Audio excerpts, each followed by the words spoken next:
Hoje nós vamos conversar sobre luto, a dor do luto, a superação do luto, como lidar com o luto, como superar o luto, como prosseguir apesar de. O propósito de termos este podcast é ajudar você que está passando por esse processo e de alguma forma sermos edificados com tudo aquilo que vai ser conversado hoje aqui.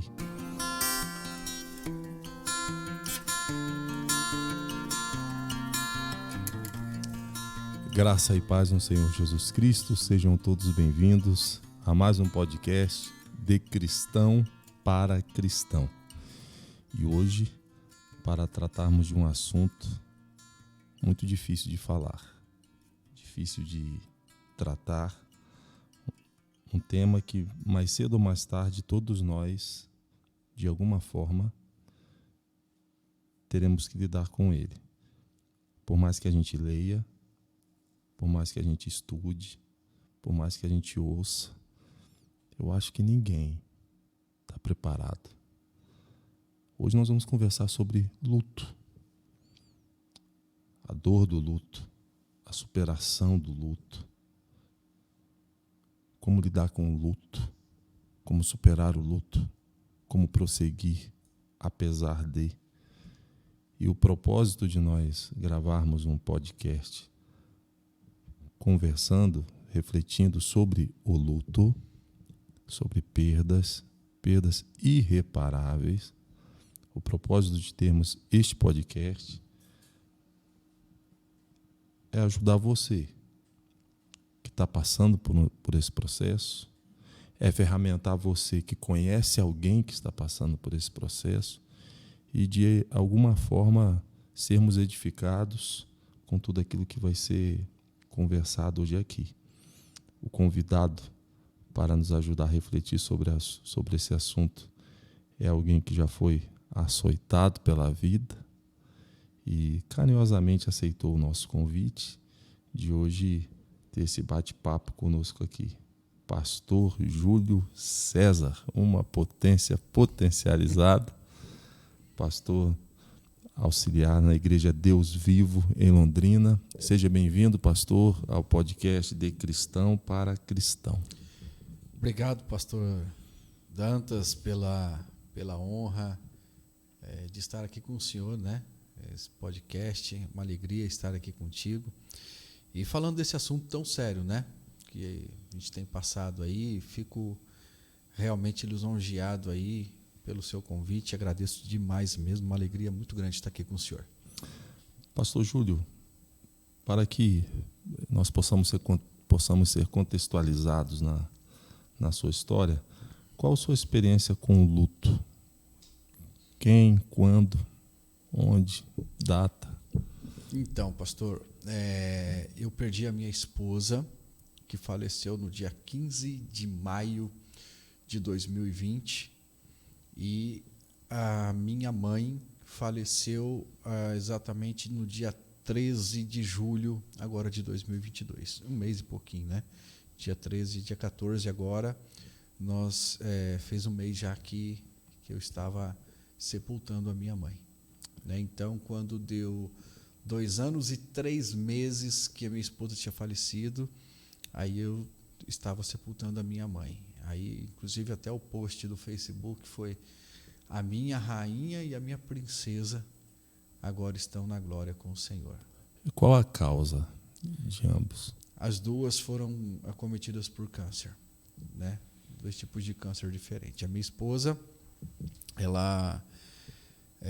eu era líder de casais na Central no ano de 2019. No começo do ano de 2019, ela tentou engravidar, né? Não vingou e tal. E quando foi no meio de 2019, no mês de junho, nós preparando um encontro de casais. Aí você sabe, mulher, né? Vai fazer chapinha, aquelas coisas, né? Tal. Ela foi na cabeleireira e fez a progressiva, e então fomos pro retiro de casais. E lá no retiro de casais, ela se arrumando para dormir na noite de sábado, ela colocou a mão assim na cabeça e tinha uma bola na cabeça, uma bolinha pequena. Aí ela falou, olha, coloca a mão aqui.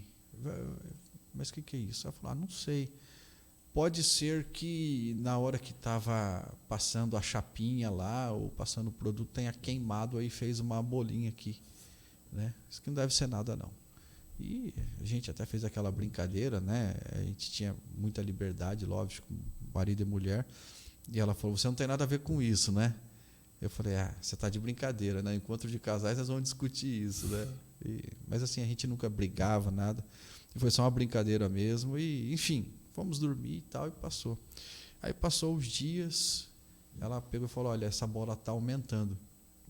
E aí a gente foi num dermatologista, o dermatologista falou, isso aqui é um cisto sebáceo, eu faço a incisão e tiro aqui mesmo. Você tem que ter um raio-x para saber se é ósseo ou não.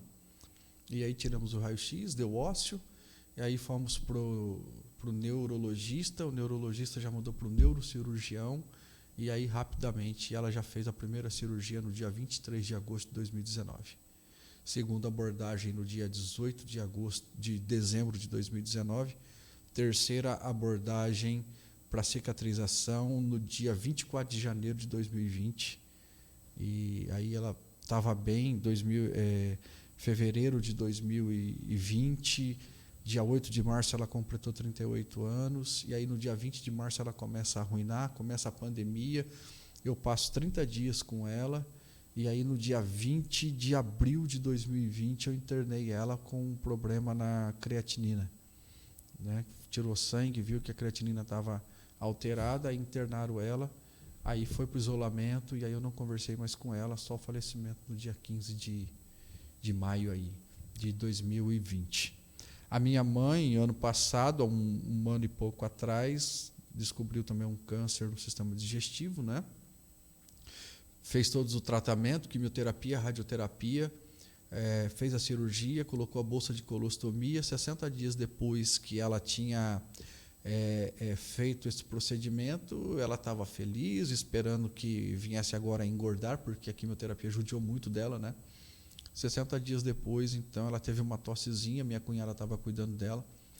Aí levamos para o hospital. Inclusive o Vinícius, meu filho, levou nesse dia, deixou ela e minha irmã lá. E aí começaram a fazer os exames. E aí o médico viu que o pulmão já tinha tomado, e aí o câncer, foram fazer uma bateria de exame, e o câncer tinha tomado já o pulmão, o rim, os ossos, enfim, já tinha tomado todo o corpo. Há uma expressão que diz assim: não subestime a dor alheia. Acho interessante como as circunstâncias têm esse poder de deixar marcas em nós. Por exemplo, o senhor citou aí, por baixo umas 7 datas. E o senhor não está acompanhado por nenhum papel aí. E por baixo o senhor falou datas precisas, da primeira abordagem, da segunda abordagem, da terceira abordagem, da internação, de tal dia, de tantos dias, tal. Deixa eu te dizer uma coisa, eu sempre fui ruim com datas. Eu sempre fui horrível com datas. Eu sabia a data do meu aniversário e do aniversário dela, que eu não podia esquecer, né? Se eu esquecer o aniversário da esposa, é brabo, né?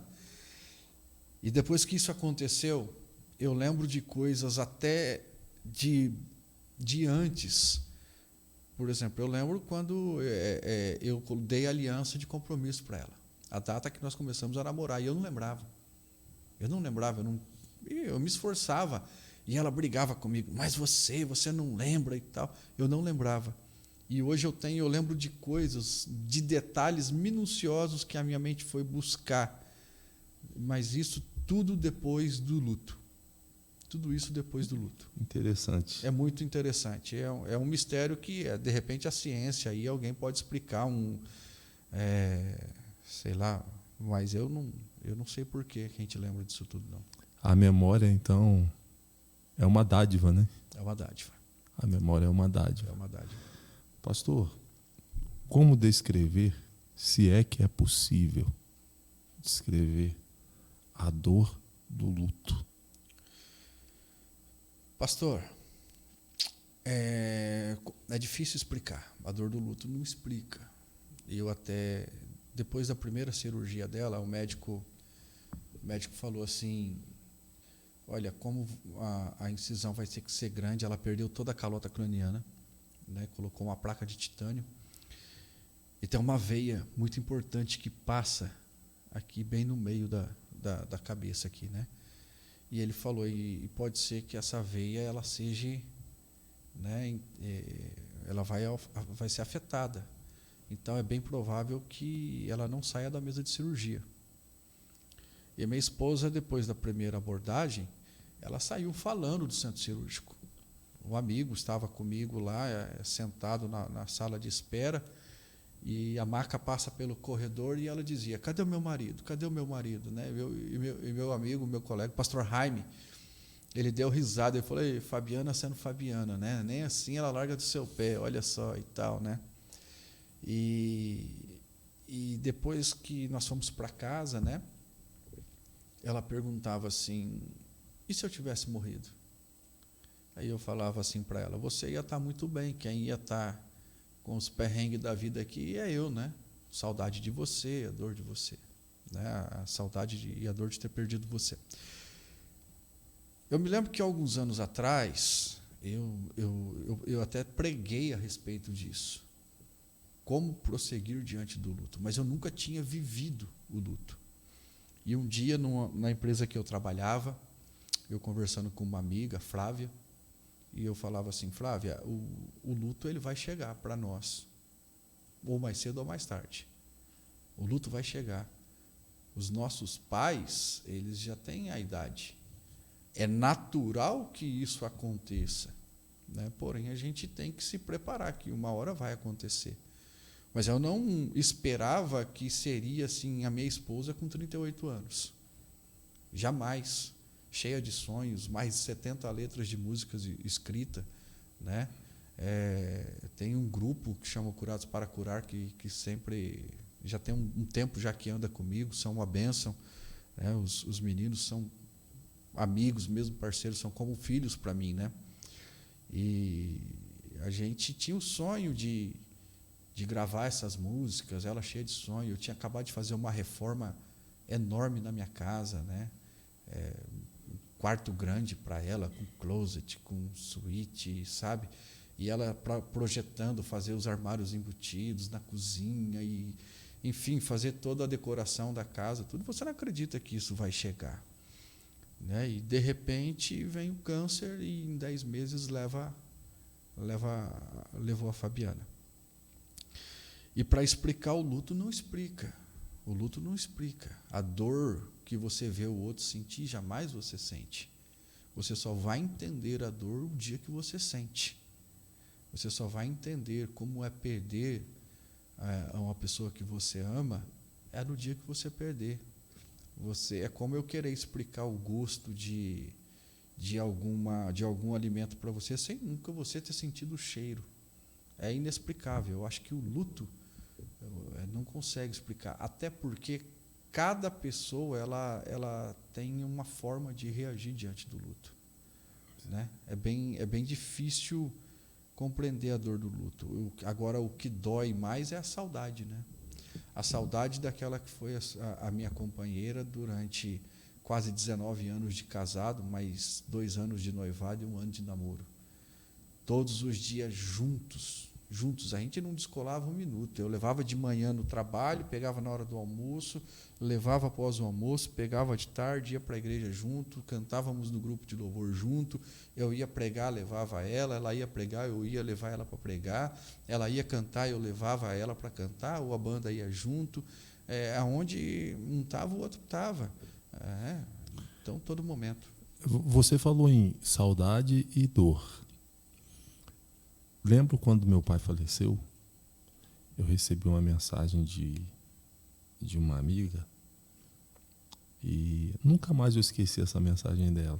E já fiz uso dessa expressão algumas vezes na tentativa de ajudar alguém que está passando esse processo. Ela disse assim para mim na mensagem, ela dizia assim, Dantas, nesse momento, a dor e a saudade são intensas. Tão intensa que você não sabe nem diferenciar o que é a dor e o que é a saudade. Com o tempo, a dor diminui. A saudade ela não tem prazo de validade. A saudade ela permanece. Mas quando ficar só a saudade, você vai poder lembrar dos bons momentos, lembrar com alegria dos bons momentos que teve com seu pai. Mas hoje, sinta a dor. Foi a expressão que ela disse para mim. Você é pastor, cristão. Nós, cristãos, e a Bíblia é enfática, há alguém entre vós aflito? Ore. Então nós somos admoestados a orar. Quando você orava, durante o período da enfermidade da sua esposa, da sua mãe, como você orava? Você orava para Deus curar? Você orava para Deus fazer a vontade dele? E como é fazer essa oração, Senhor? Seja feita a sua vontade em algo que para nós é inegociável. Algo que para nós a gente não conjectura, não considera a possibilidade de perder. E muitas vezes a gente fala assim, Senhor, seja feita a sua vontade para coisas triviais. Mas quando a gente se depara com esposa, filho, mãe, não é fácil chegar, Senhor, faça a sua vontade. Não obstante ser isso que a Bíblia nos admoesta. No seu caso, como você orava? Olha, eu fiz um grupo de transmissão no WhatsApp e eu ia às 5 da tarde fazer a visita no Hospital do Câncer de Londrina.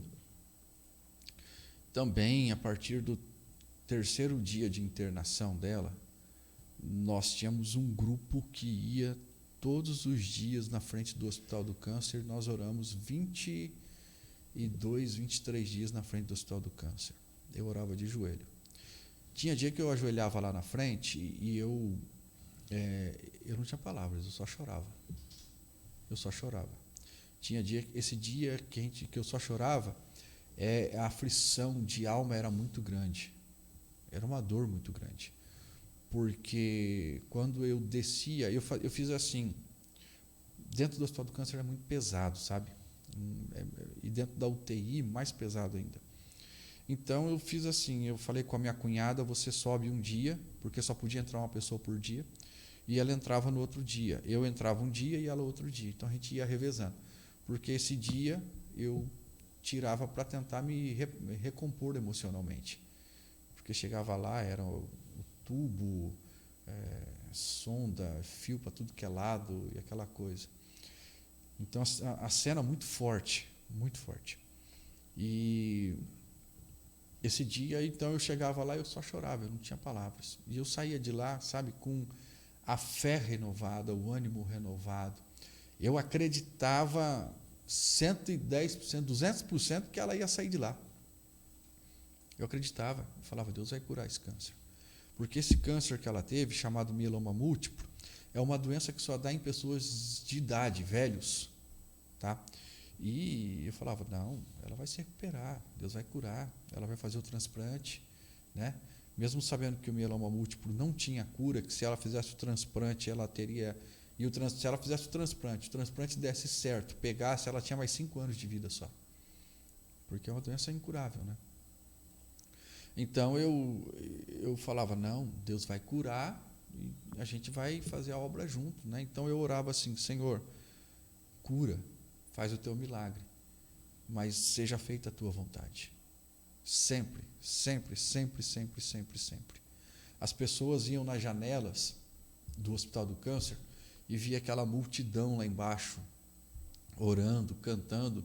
Chegou dia lá de dar 50, 60 pessoas. Tinha uma igreja inteira lá orando, sabe? Pessoas de várias denominações, amigos católicos, pessoas de outra cidade. Às vezes tinha pessoas com parentes lá também internado ou que tinha ido lá pro ambulatório, né? Para emergência. E eles viam que tinha aquele pessoal orando lá e juntavam-se a gente também, né? Pessoas se reconciliaram ali, pessoas entregaram a vida ali também. As pessoas que estavam com os acompanhantes dentro do Hospital do Câncer pegava folhas assim e escrevia na folha algum recado para a gente, amassava e jogava lá do 2º, do 3º andar, do 4º andar para a gente. A minha irmã tem tudo guardado isso daí. Milagres aconteceram. E todas as vezes eu orava E eu mandava no grupo de WhatsApp assim, na linha de transmissão. Eu tinha minha fala do diagnóstico, falava o que Deus estava fazendo, ou o que eu achava que Deus estava fazendo, e dizia assim: Deus é soberano, a vontade dele vai prevalecer. Eu sempre tive essa ciência, mas até o último momento eu orei para Deus curar. Sua fala aqui traz à tona uma realidade que ressignifica uma expressão que a gente usa muito, testemunho. Essa expressão, testemunho. Porque quando a gente convida alguém para dar um testemunho, a testemunha que vai testemunhar, ela vai dar um relato. E nós nos acostumamos a considerar que esse relato é um relato de uma intervenção de Deus mudando um cenário. Então, nas nossas igrejas, se nós abrirmos um espaço, vamos ter agora aqui um momento para que os irmãos contem testemunhos. O que todo mundo está esperando ouvir são relatos de intervenção de Deus mudando um cenário. Mas, quando a gente ouve histórias como essa sua, a gente vê que testemunho não é só isso. Claro, existe o testemunho da intervenção de Deus que mudou um cenário, mas existe também aquele testemunho onde Deus deu graça para que nós consigamos prosseguir apesar do cenário. E isso também é testemunho. Isso também é testemunho. Graça para prosseguir apesar de. Isso também é testemunho. Sua mãe ou sua esposa tinham consciência de que estavam na iminência da morte? Se sim, como elas lidavam com isso? Olha, a minha esposa, ela chegou nesses 20 dias, do dia 20 de maio até o dia de maio, não, desculpe, do dia 20 de março, que ela começou a piorar, até o dia 20 de abril, que eu internei ela no Hospital do Câncer. Em casa ela dormia muito e tinha muita dor, porque o câncer, o mieloma múltiplo, ele é a partir da medula óssea que vai causando lesões ósseas, né? Então ela já estava com alguma coisa já na coluna dela, nas costas dela, e ela sentia muita dor. Então eu arrumei aquela cadeira de roda que é usada para banho, sabe? Que ela tem uma tampa de vaso em cima. E eu colocava um travesseiro ali, porque ela era mais compacta, né? Melhor para caminhar dentro de casa do que uma cadeira de roda. Então eu botava uma almofada ou um travesseiro, ela sentava, eu levantava ela, sentava e levava ela ao banheiro e tal, e ela sentia muita dor. E quando a dor era muito intensa, ela dizia assim para mim, eu começava a orar, eu e meu filho orava, a gente estava em isolamento, né? Pandemia, início de pandemia. E a gente orava, e teve uma vez que ela teve tanta dor que ela falava assim: Deus, Júlio, peça para Deus me levar. Peça para Deus me levar. Assim vai cessar a minha dor e a de vocês. Né? A minha mãe, quando ela foi internada, antes de ser internada, ela tinha fé de que ia sair. Nós estávamos preparando já as férias do final desse ano, já, né? Já visto faz um mês e pouco que ela faleceu. Mas quando ela foi internada, que ela começou a ver todo o movimento do hospital, minha mãe era muito ligada, sabe? Ela começou a ver todo o movimento do médico e tal, e ela começou a perceber que, eu entendo, né, que quando o médico passava, a gente conversava com o médico lá fora, conversava na frente dela e tal, e ela percebeu, então eu creio que ela sabia, sim. Tanto é que o pastor Silvio Rodrigues, hoje, se não me engano, ele está pastoreando a igreja da Assembleia de Deus da zona da Quadra Sul, e ele foi fazer uma visita para ela. E chegando lá, ele conversando com ela, ela disse assim: Pastor Silvio, você faz o meu velório? E ele, né, ficou desconcertado, ele me contando depois, né? E então ele foi no dia do velório e fez o culto fúnebre dela. E aí tem uma outra história muito bacana nisso tudo aqui, o porquê que ela pediu, e eu só fiquei sabendo depois no velório. Né? Quer que conta? Fica à vontade. Ele começou a contar quando ele se converteu, que foi num culto dirigido pelos Círculos de Oração na Igreja Evangélica Assembleia de Deus, na Rua Aracaúa 395, no Jardim Santa Rita. Se não me engano, no ano de 1989. Uma mulher franzina pregou a palavra naquele dia, e ele tinha ido lá acompanhar a namorada ou a noiva dele, que é a esposa dele hoje, a Imani.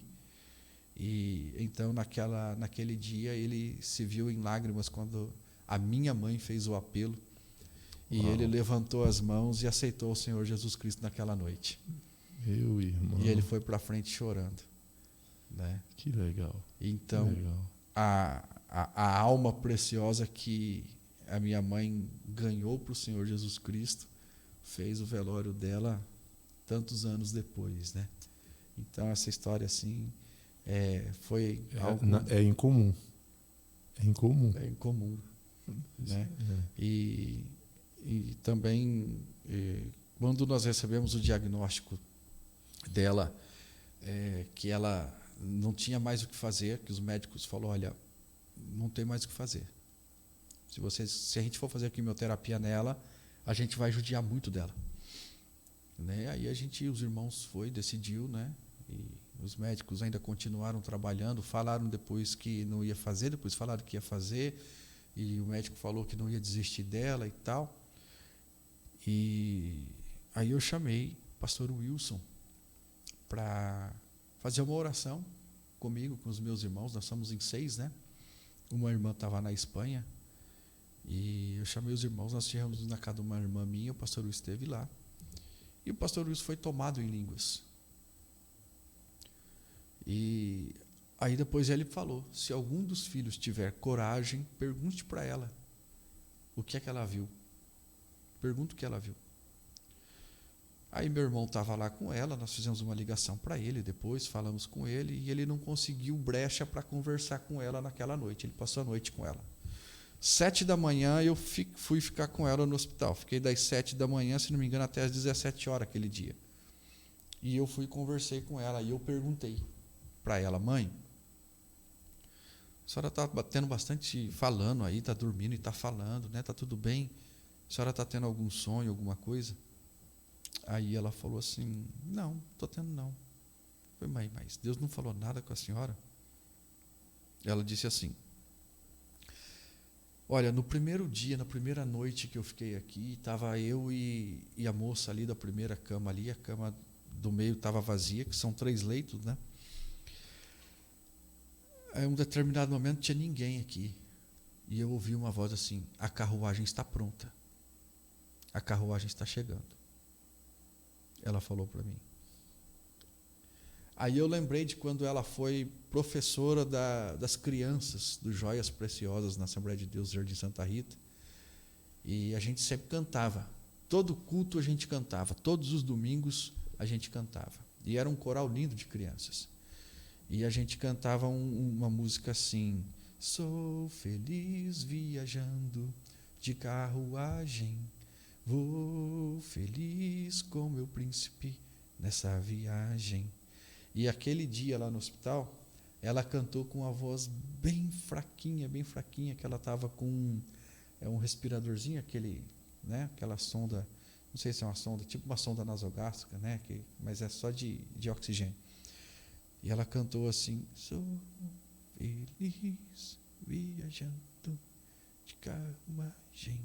Com a voz bem fraquinha mesmo, né? E aquilo eu firme para não chorar na frente dela, segurando ali, né? Aí ela virou para o lado assim. Então ela sabia que a carruagem dela estava chegando. Depois a fala dela com o Silvio, né? E para completar essa resposta, e eu falo muito, né? Eu vou contando assim, a gente se empolga, mas são muitos detalhes que a gente lembra, como você citou. No dia em que, no dia 20 de abril que eu internei a minha esposa, no final da tarde eu tinha que sair para ir ao banco. Eu não queria ter saído do lado dela, mas eu tinha que pagar um boleto de cartão de crédito. Porque você sabe que você não pagar o cartão de crédito no outro dia, você sabe a borrachada que vem, né? Eu falei, olha, eu vou sair, eu vou passar ali no banco, vou pagar esse boleto e vou lá em casa, vou pegar a escova de dente, vou pegar roupa para você, tudo, e volto para ficar com você. E aí, quando eu estava saindo do quarto, entrou uma equipe de enfermeiros e começou a colocar fralda nela e tal, e fazer um monte de coisa. Ela ficou tão assustada, né? E eu falei, calma, eu já volto, né? Procedimento normal, porque você não está levantando e tal. Ela olhou para mim, assim, com o olho bem triste, e falou assim, eu amo você, cuida do meu filho. Foi a última coisa que ela falou para mim, pessoalmente. Cuida do meu filho. Pastor, como o senhor lida com versículos tais como alegrai-vos no Senhor? Outra vez vos digo, alegrai-vos. 1000 cairão ao teu lado, 10.000 à tua direita, mas tu não serás atingido. Praga alguma chegará à sua tenda. Como o senhor lida com esses versículos? Eu não estou perguntando a exegese, a hermenêutica do versículo, eu estou perguntando como o senhor lida com esses versículos. Eu vou explicar da seguinte forma. Eu tenho uma sobrinha dela, a Duda, bem pequenininha, e quando a Fabiana faleceu há 2 anos e 3 meses atrás, ela falava bem enrolado, difícil entender. Somente a mãe dela, a Daisy, a Jéssica, a irmã, o Chiquinho, o pai, que compreendia mais ou menos o que ela falava. A semana em que minha esposa foi enterrada, eles estavam lá na casa deles, chorando, né? Obviamente, aquela tristeza. E a Duda fala com uma clareza, não chora não, mamãe. A tia Bi não tem mais dodói na cabeça. Ela canta e bate palma com Jesus. Desse jeito. Esses versículos, para mim, pastor, eu vou te dizer o seguinte: quando eu ouço uma coisa dessa, mesmo vivendo a dor da separação, e mesmo tendo aí muita saudade, eu penso que esse sentimento de querer para mim é um sentimento egoísta. Então, eu alegro-me no Senhor, porque eu tenho certeza que a minha mãe e a minha esposa estão muito melhor com o Senhor do que comigo. Perfeito. Você entende? Então, assim, triste seria se ela não tivesse conquistado algo que nós pregamos, que é alcançar a felicidade plena em Deus. Então, quando as pessoas elas pensam em vencer a doença e tal, isso é legal.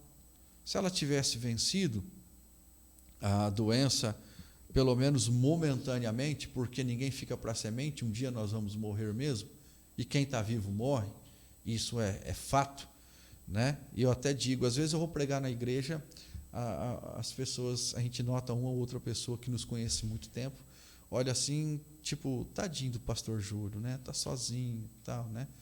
E com um olhar de pena, de piedade.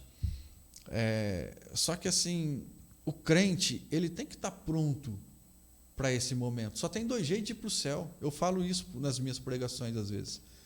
Um jeito é no arrebatamento e o outro jeito é morrendo. Aí você pergunta na igreja, quem quer ir para o céu? Todo mundo, né? Aí você fala, mas está pronto para o arrebatamento ou está pronto para a morte? Aí ninguém quer morrer, né? Você não queria que a sua esposa tivesse morrido? Óbvio que eu não queria. É óbvio que eu não queria que minha mãe tivesse partido. Mas Deus tem a forma de levar os seus. Eu estava muito preocupado com o meu filho, porque eu tentava falar com ele assim, filho, e se Deus levar a mamãe? Ele falava assim para mim, pai, você está orando sem fé. Tem que ter fé, pai. Está passando a noite aí orando aí e tal, já perdeu 7, 8 quilos. E eu fiquei daquele jeito. Aí eu chamei o pastor Wilson para conversar com ele. Eu falei, vai 2, 3 horas de conversa. Foi 5 minutos. Ele disse para o pastor Wilson, Deus me deu, Deus tomou. Bendito seja o nome do Senhor. E a gente tinha a convicção que se acontecesse, ela estaria e está nos braços do Pai. Então, esses versículos, alegrai no Senhor, assim, a saudade da pessoa que era a minha metade, né, que deixará o homem e a mulher, deixará o homem seu pai e sua mãe, unir-se à sua mulher, serão ambos uma só carne. Então, foi cortada a metade de mim. Foi tirado a minha metade. E isso dói demais. Mas a maior vitória do crente é quando ele alcança os céus de glória, o paraíso. Logo, alegrar no Senhor é porque você vê que alguém conseguiu a vitória. Então, logo, para o cristão, a morte não é uma derrota, é uma vitória. E por que nós entendemos o Evangelho como que a morte fosse uma derrota? A morte nunca é uma derrota para o cristão. A morte é uma vitória. Triste é ficarmos aqui com a saudade, mas eu alegro-me no Senhor, porque ela está feliz no Senhor. A minha mãe, a minha irmã está em viagem agora para Santa Catarina, ela mandou umas fotos e tal, e quando ela viu uma carruagem no lugar que ela está lá, ela fez questão de parar assim. Aí ela falou, olha a carruagem da mãe. Aí minha outra irmã falou assim, não, essa não é a da mãe é de ouro. Entende? Então, como é que eu vou viver introspectivo, triste, cabisbaixo, sabendo que elas alcançaram uma vitória que eu almejo? A saudade fica, mas a convicção de que há um lugar que o Senhor preparou para nós, ela é muito maior. Perfeito, pastor. Esse alegrai-vos no Senhor é como o próprio texto diz, no Senhor. E esse no Senhor, não poucas vezes significa olhar além da linha do horizonte. Além da linha do horizonte. Como nós temos a nossa visão muito cartesiana, né? Nós focamos muitas vezes no que está aquém do horizonte, que são nas contingências, né? Nos cenários contingenciais.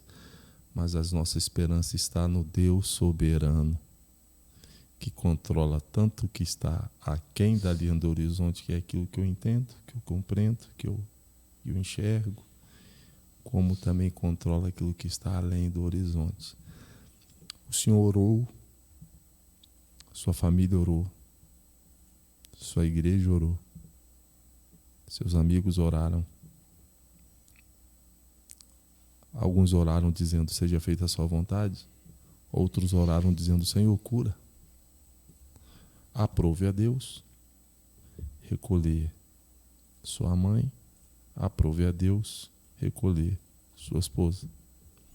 Hoje, quando o Senhor está em um culto e o Senhor ouve alguém pedindo oração, irmãos, orem pela minha esposa, pela minha mãe, pelo meu irmão, pelo meu filho, para que Deus possa curá-lo. Como o Senhor reage hoje quando o Senhor ouve esses pedidos de oração? A minha reação é de muita fé. A minha reação é de muita fé.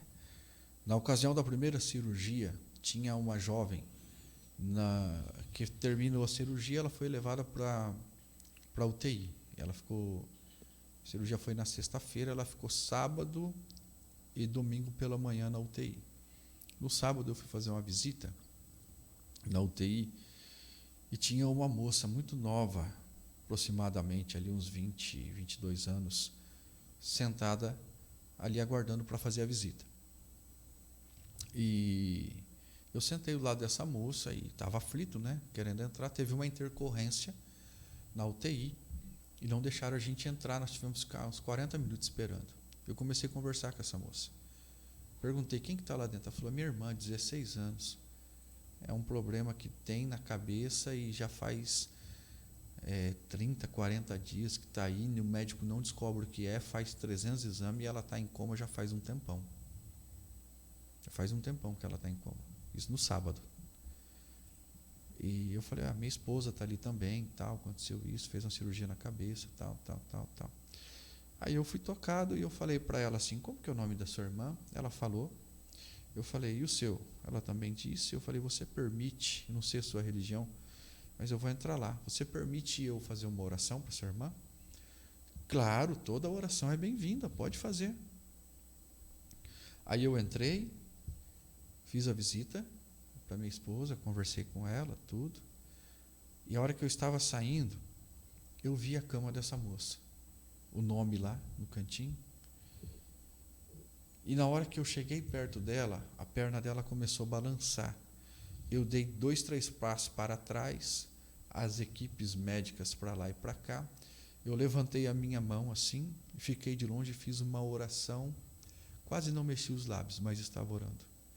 A perna dela começou a sacudir.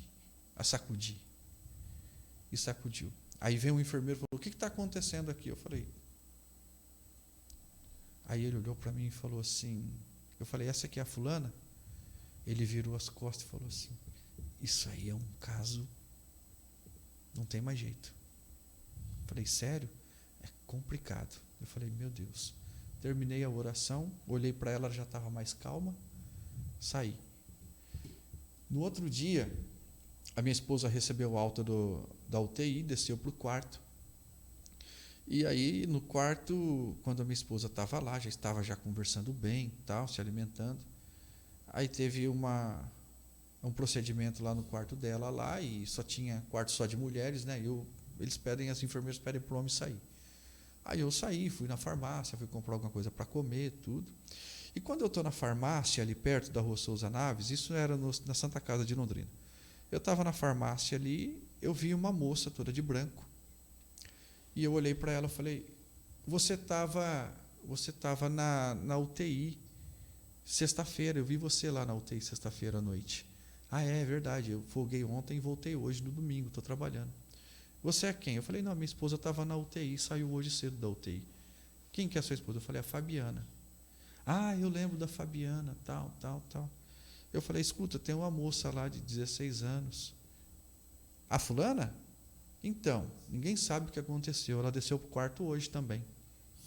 Está de alta da UTI. Desceu para o quarto. E diante dessa pergunta que você está falando, que você fez, a Bíblia, ela me ensina a orar.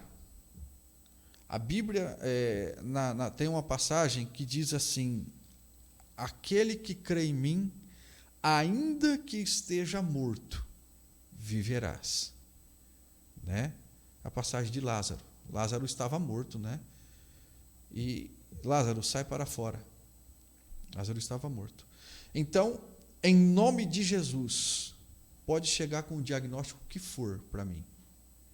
Eu oro em nome de Jesus para a cura, sabendo que a vontade dele é agradável, é boa, perfeita e agradável. E vai se cumprir o que ele quer. Mas eu oro até o último minuto para que Deus venha com a cura. E Deus cura. E o que é mais emblemático para mim, sabe o que é? É que o pastor, antes de vir voltar aqui, eu fui 16 anos no Portal dos Ramos, da Deus Vivo Portal dos Ramos, fiquei 4 anos na Central, na Deus Vivo Central, e volto agora para ajudar o pastor Wilson aqui no Portal dos Ramos. E o pastor Jurandir, que é o nosso pastor presidente da Deus Vivo, ele sempre falou lá, você tem o dom de cura, pastor Júlio, pode orar por cura, pode orar por cura. E eu já tinha passado por experiências no Hospital do Câncer, de ir lá visitar pessoas e pessoas serem curadas. Vários milagres eu já contemplei. Entrar dentro do Hospital do Câncer, orar por fazer uma visita e orar por 4, 5 pessoas e as pessoas receberem curas, serem curadas, né? E aí é emblemático para você, porque a sua esposa não foi curada. Vários milagres já aconteceram que Deus fez através de mim, né? Mas eu não desanimo, porque a vontade de Deus é boa, perfeita e agradável. Eu perguntei ao senhor como o senhor reage quando ouve alguém pedindo oração. Vou fazer uma pergunta semelhante, mas é um tanto quanto diferente. Tá. Como o senhor reage quando o senhor ouve agora não alguém pedindo oração, mas contando um testemunho? Por exemplo, irmãos, minha esposa adoeceu, nós oramos aqui e Deus curou minha esposa. Minha mãe adoeceu, nós oramos aqui, Deus curou minha mãe. E agora eu estou contando um testemunho aqui para a edificação da igreja. Como que o que é que você sente? Essa pergunta é interessante, porque nós temos muita gente nas nossas comunidades de fé que orou, a igreja orou, mas aprove a Deus recolher. Aprove a Deus recolher. E aí, de repente, chega alguém para contar o testemunho. Irmãos, nós pedimos oração aqui, Deus interviu e Deus curou. Eu pergunto ao senhor, o que se passa na sua cabeça? O que você pensa na hora assim? Será que você pensa, poxa Deus, o senhor interviu aí, não interviu aqui? Por quê? Passa esse tipo de questionamento? Ou o senhor já está pacificado com isso? Como é que é? Não, muito tranquilo, porque há tempo de rir, há tempo de chorar, há tempo determinado para todas as coisas, né? E eu creio que se a igreja, por exemplo, lembra que eu falei alguns minutos atrás de uma linha de transmissão que eu colocava, eu dava o diagnóstico do dia da visita da minha esposa? Pastor, eu não consigo mensurar para você o tanto de pessoas que nós tínhamos orando. Eu fui da Igreja Evangélica Assembleia de Deus, estou na Deus Vivo, passei pela Igreja Presbiteriana quando eu conheci a minha esposa, a minha finada esposa. A minha irmã é de outra igreja Deus Vivo. Meu pai é muito conhecido no meio evangélico, né? E eu tenho muitos amigos, então assim, Facebook, WhatsApp, grupos de WhatsApp, pastores, grupo de oração. Então eu tinha pessoas de vários estados brasileiros. Por exemplo, tem relato de um grupo de oração que chegava lá, o pedido lá é para orar para a mulher de um pastor da Deus Vivo que está internada em estado grave na Santa Casa. Daqui a pouco, é para orar para a irmã Fabiana, tal. Mas essa irmã não é a esposa do pastor Júlio, lá da Deus Vivo? Então nós já oramos. Daqui a pouco chegava de novo. Então isso era nos grupos de oração das igrejas, no grupo de círculo de oração de todas as igrejas, presbiteriana, enfim, se eu for falar as denominações aqui, aí tem pastores fora do Brasil que oraram, Estados Unidos, Japão, Portugal, Inglaterra, vinham os relatos para a gente, né? Amigos de todos os estados, parentes e tal. Então, assim, foi uma corrente de oração muito grande. Todos esses oraram com a mesma fé que eu orei. Cura, Senhor, mas faz a sua vontade. Então, quando eu vejo que Deus ouviu a oração da igreja e curou alguma pessoa, eu falo assim, glória a Deus, porque a palavra de Deus é poder. E Ele deu vida e está dando oportunidade, às vezes para essa pessoa se consertar, às vezes para essa pessoa se consertar e se engajar no ministério e cumprir o propósito dele. Entende? Então eu penso tudo nisso. Eu não penso só no milagre em si, pastor. Eu penso que o milagre ele vem acompanhado de propósito. E Deus, quando faz um milagre na vida de alguém, Ele quer cumprir o propósito.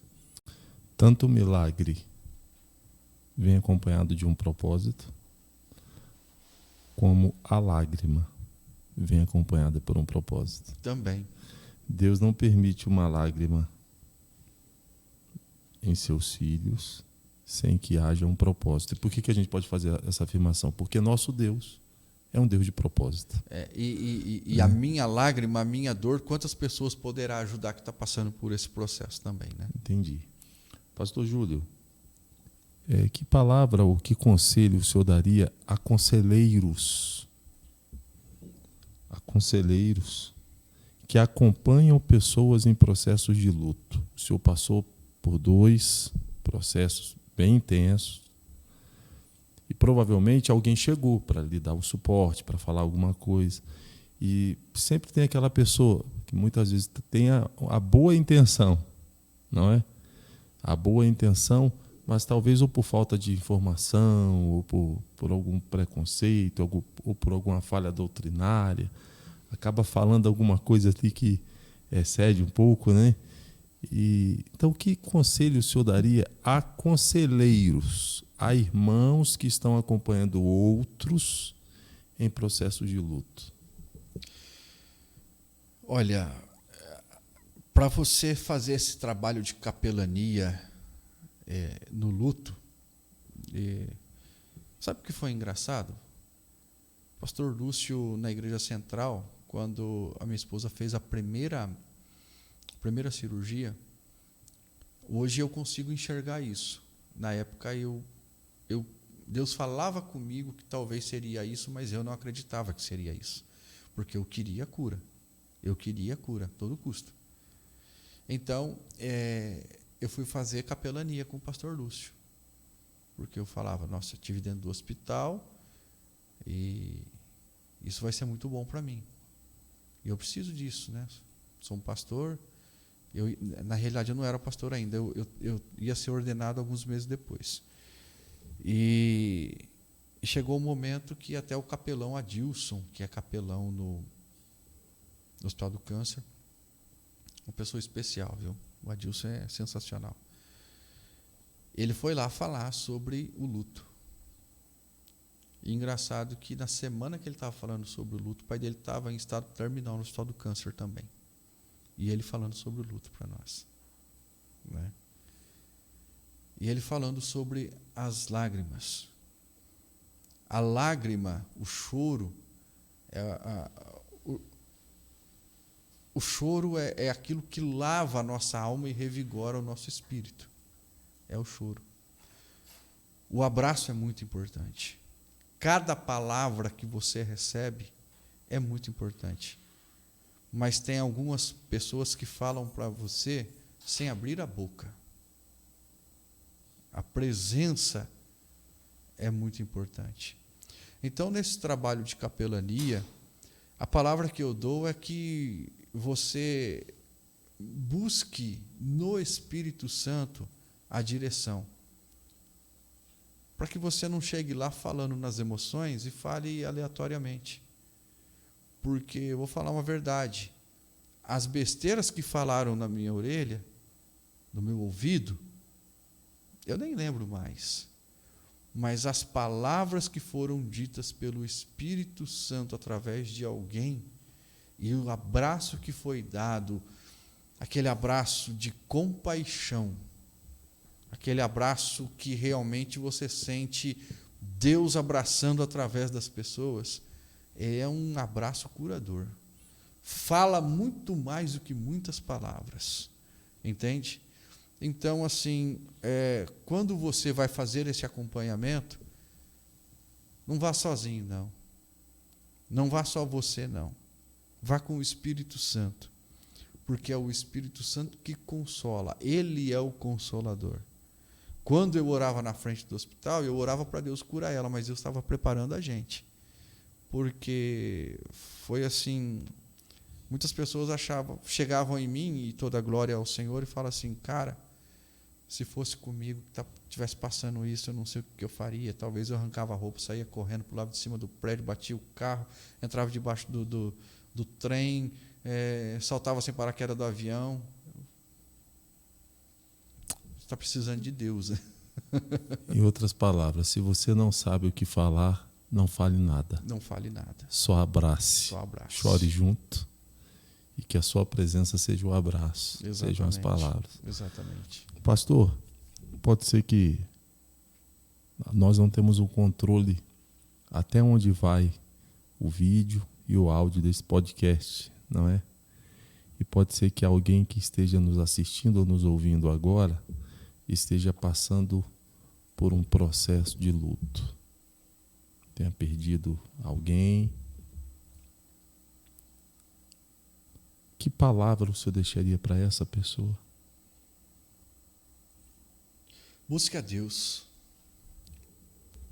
busque ao Senhor. Vá para a oração. Leia a palavra de Deus. Eu li aquele texto que, no velório dela, não quero que sejais ignorantes como aqueles que não têm esperança. Nós que temos a esperança no Senhor Jesus Cristo, nós sabemos que um dia nós vamos nos encontrar. Nós estamos aqui porque nós temos a missão a cumprir. Nós temos a missão a cumprir. E Deus recolheu o nosso ente querido. Glória a Deus. Em todas as coisas o Senhor é glorificado. Até no luto Ele é glorificado. Agora, levante a sua cabeça. Ah, mas eu choro muito. Continua chorando, irmãos. Mas quando chorar, vá para a oração. Vá falar com o Papai do céu. Vai falar com Jesus. É Ele que te fortalece. É Ele que te abraça. Eu fiquei pensando assim, primeira noite sem a minha esposa, eu não voltei para minha casa. Eu não dormi na minha casa. Eu morei 1 ano com a minha mãe. Eu saí da casa da minha mãe adoeceu. E a primeira noite, depois que a minha esposa faleceu, a minha mãe muito preocupada comigo. Eu falei, mãe, posso dormir na sua cama? Minha mãe me abraçou.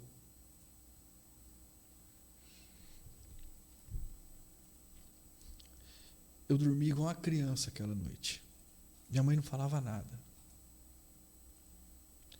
E aí eu quase entrei em crise, porque eu falei, quando a minha esposa faleceu, minha mãe me abraçou. Agora minha mãe foi. Como é que eu faço? Mas o Espírito Santo estava lá, o tempo todo me abraçando. Como diz o mineiro, né? Garrado em mim, assim, ó.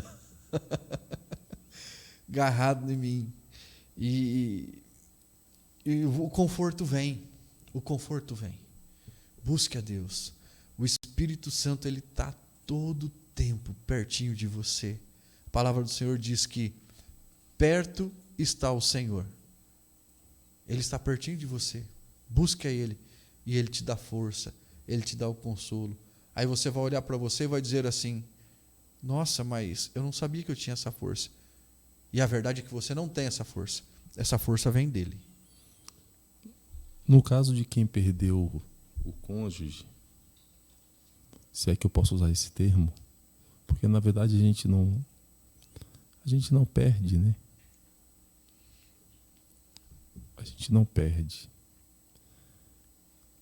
Uma prova disso é que os filhos de Jó, nós temos 10 que morreram, e lá na frente Deus deu em dobro tudo que Jó tinha, mas filhos Deus deu 10. E Jó termina a vida com 20 filhos. Não é? 10 estavam com ele, 10 estavam com o Senhor. Então eles não se perderam. Mas vou fazer uso dessa expressão. No caso de quem perdeu o cônjuge, como saber o momento de prosseguir e pensar em um outro relacionamento e etc. Até para descontrair aqui. No seu caso, você já pensa nisso? Pastor, eu penso sim. Eu penso, mas a pessoa que for ficar do meu lado tem que ser uma pessoa preparada. Até pelo peso da obra, pelo peso do ministério, né? Não é fácil a caminhada pastoral. Então eu penso que, poxa vida. Pastor, vai falando os itens aí do processo seletivo que a gente vai abrir agora aqui. Entendeu? Vamos lá. Não mande currículos para mim, mas você que não tem um preparo, você que não tem chamado para a obra, não mande currículo para mim. Elas vão falar assim, está se achando bonitão, né? Irmã, Pastor Dantas, eu sei quem sou eu. Eu sei o que eu tive. Meu casamento, dentro das minhas limitações e da dela, foi perfeito. Então, a régua está lá em cima de exigência, sabe? Então, para mim ter um relacionamento hoje, tem que ser uma pessoa de Deus realmente, para que eu possa seguir em frente, né? Já estou preparado para isso, mas estou aguardando o sinal de Deus, né? As pessoas falam assim: nossa, achava que você ia casar rápido. Por que você não casou rápido? Não, porque não apareceu ainda. Ah, mas se tivesse aparecido com 2, 3 meses, eu respondo assim: irmão, na minha cabeça, quando eu enterrei a minha esposa, eu tive assim uma sensação de dever cumprido, porque eu não traí, eu não fui, sabe, não tinha brigas, eu cuidei dela, trocava ela, limpava ela, dava banho nela, entende? Tinha uma cumplicidade, tinha um amor, foi um casamento maravilhoso que eu tive. Então, como eu disse, foi perfeito, entende? E hoje eu não quero casar apenas para falar assim: eu casei. Eu quero casar para fazer melhor até do que foi, porque eu já tenho experiência, antes eu não tinha. Você entende o que eu estou querendo dizer? Entendo. Então, mas você não vai... Não, lógico, a Fabiana foi única. E eu não vou esquecer nunca, entende? E eu disse assim: se eu tivesse casado no outro dia, após o falecimento dela, não teria pecado algum. O problema é que as pessoas rotulam: nossa, não esperou nem esfriar, né? Se demora, nossa, está demorando muito tempo. Então, assim, de um jeito ou de outro as pessoas falam. Isso. E o que menos me importa é que os outros falam, porque a vida é minha. Deus deu 7 vidas para o gato cuidar das 7 dele, né? Então, eu estou preparado, sim, e o momento de prosseguir é o momento que Deus colocar aquela pessoa que vai realmente mexer comigo, né? E também vai ter que ser aquela pessoa que eu vou mexer com os sentimentos dela, né, de uma forma geral. E vai ter que ser uma pessoa companheira, né? Não vai ser assim, casa por casar, ou casa porque tem que casar. Pastor tem que casar, pastor não tem que casar, pelo menos no meu entender, né? Pastor tem que ser verdadeiro. Arrumar um relacionamento ou ter relacionamento apenas por ter, isso não é correto, não é saudável, né? Então eu acho dessa forma. Eu penso nisso. Então, assim, se você achar uma pessoa que realmente te completa, esse é o momento. Perfeito, pastor. Acho muito bonito o seu grau de maturidade nesse assunto, porque a gente se preocupa tanto às vezes com o que as pessoas falam, né? E alguém já disse com muita propriedade: se você não quer que ninguém fale nada de você, não faça nada, não fale nada, não seja nada. É a única forma de você não ser criticado. Exatamente. Ser criticado por ninguém. E pode ser que alguém que esteja nos acompanhando esteja nesse dilema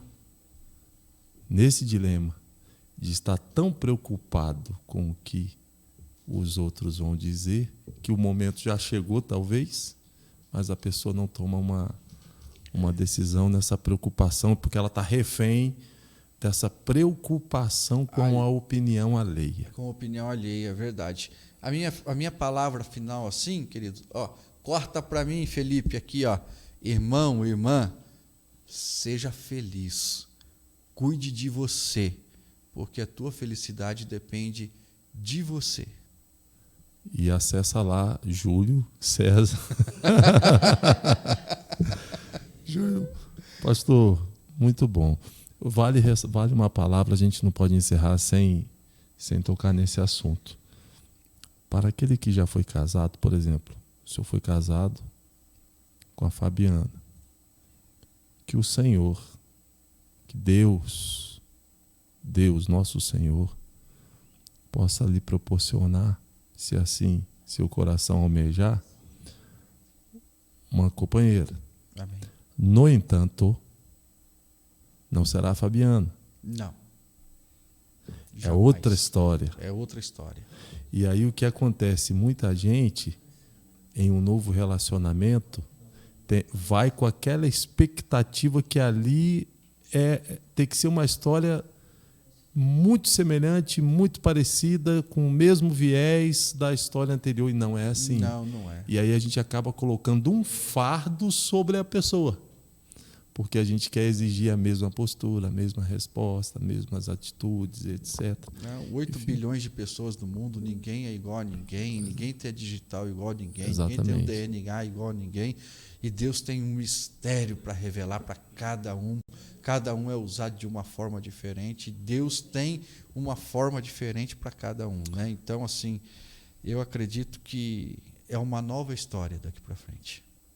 Pastor, muito obrigado. Eu que agradeço, muito bom estar aqui com você, muito bom falar desse assunto com você, e é um assunto que nos fortalece e nos revigora a cada dia. E é um detalhe que quem passa por luto também e ainda se sente muito bloqueado, converse, chame alguém, vai no gabinete pastoral, chame um amigo, uma amiga, conversa, fala, isso é bom. Pastor, olha, momento maravilhoso o senhor nos proporcionou aqui. Tenho certeza que muita gente vai ser edificada. Hoje o senhor falou sobre luto, falou sobre consolação do Espírito, falou sobre oração, falou sobre fé, falou sobre alegria no Senhor. E tudo isso, a nossa oração é que sejam sementes de esperança no coração daqueles que vão estar nos acompanhando. Amém. Até de casamento nós falamos. Não é verdade? Tá bom. Glória a Deus. Obrigado, pastor. Vamos orar? Vamos agradecendo. Pai, muito obrigado. Sim, meu Deus. Por esse momento que passamos aqui. Obrigado pela presença do seu filho, que compartilhou conosco sua história. Muito obrigado por sua presença na história dele. O que seriam as nossas histórias sem sua presença? Abençoe aqueles que estão nos assistindo, Sim, meu Pai. estão nos ouvindo, que o Senhor possa também, em suas histórias, intervir, sobretudo, com sua presença, para a honra e glória do teu nome, em nome de Jesus. Amém. Amém. Deus abençoe você, um beijo no coração e até o próximo podcast. Tchau, Se tchau. assim Deus permitir. Deus abençoe. Deus abençoe.